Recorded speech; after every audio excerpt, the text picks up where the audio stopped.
Agriculteurs de réduire leurs dépenses, les coopératives d'utilisation du matériel agricole et les entreprises de travaux agricoles, une association d'un côté, une prestation de service de l'autre, deux systèmes pour partager le matériel et la main-d'œuvre. Décryptage de la rédaction signé ce soir Cathy Collin et Vincent Calcani.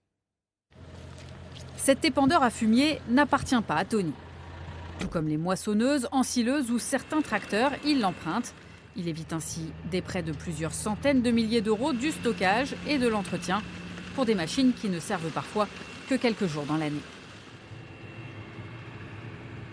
Acheter du matériel tout seul, c'est très cher.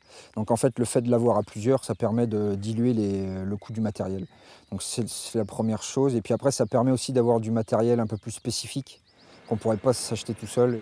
Et il y a aussi la main-d'œuvre qui se développe pour conduire les matériels spécifiques. Et puis plus récemment, pour faire de la mécanique, en fait, pour faire l'entretien et la réparation du matériel. L'épandeur de Tony vient d'une CUMA, une coopérative d'utilisation du matériel agricole. Des machines partagées, moyennant une cotisation et un engagement sur plusieurs années. La difficulté, répondre à la demande quand tout le monde en a besoin au même moment. Avec la météo, là, donc là, tout ça, là. Ça te décale d'une journée, là. Ouais, on verra en fait comment qu'on fait sur le week-end. Gaël, agriculteur, et Fabien, salarié, sont responsables du planning. Au mois de mai, on a les ensilages, on a les implantations de cultures de printemps. Il y a beaucoup d'activités à cette période-là.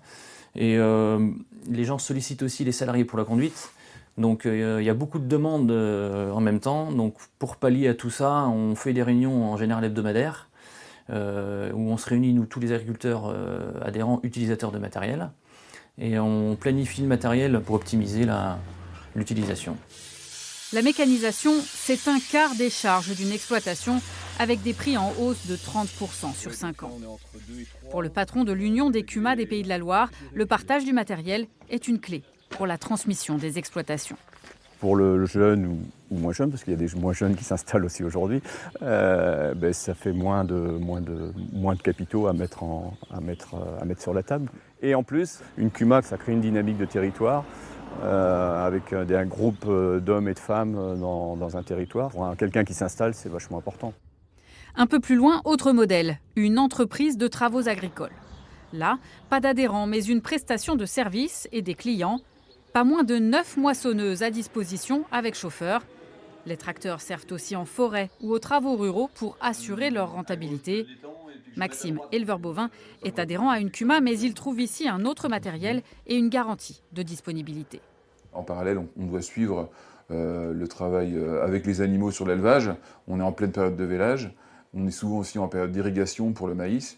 Donc c'est des périodes qui sont chargées. Et donc là, faire appel à l'entreprise, c'est indispensable parce que c'est du matériel qui est vraiment spécifique pour les récoltes. Et puis on a une exploitation qui grandit et on n'a pas la main-d'œuvre pour fournir et pour être disponible sur tous les chantiers. Fermes qui s'agrandissent, matériel coûteux, baisse de main-d'œuvre familiale ou besoin de se dégager du temps. 3 exploitations sur 4 ont aujourd'hui recours à une CUMA ou à une entreprise.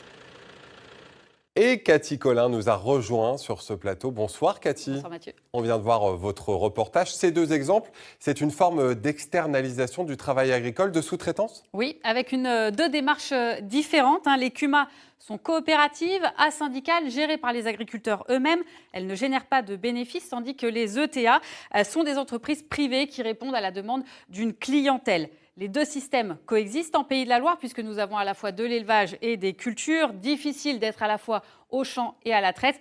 93% des exploitations qui ont recours à l'externalisation sont des élevages laitiers.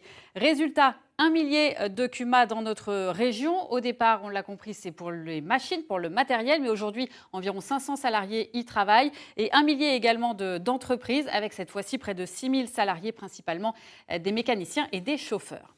Cathy, est-ce que c'est le coût qui finalement détermine le choix d'un système plutôt que de l'autre ? Non, en tout cas pas prioritairement. Les CUMA essayent d'être moins chers que les ETA, mais ils n'y parviennent pas toujours. Pour le choix, en fait, ça dépend surtout de la bonne entente des adhérents, des matériels disponibles et des priorités de chaque utilisateur. C'est une dynamique de fond, ça veut dire que le travail n'est plus dans les fermes ? Oui, alors aujourd'hui, 71% des exploitations ont recours à une CUMA ou à une ETA, mais c'est seulement 10% des machines agricoles qui sont mutualisées en France. Vous voyez qu'on a de la marge et c'est seulement 2% du travail agricole en Pays de la Loire.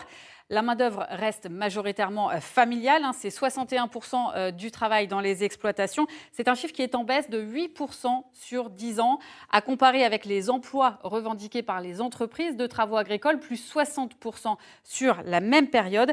La mutualisation et l'externalisation, c'est une manière pour les agriculteurs de répondre aux contraintes d'aujourd'hui. Merci Cathy pour votre éclairage ce soir.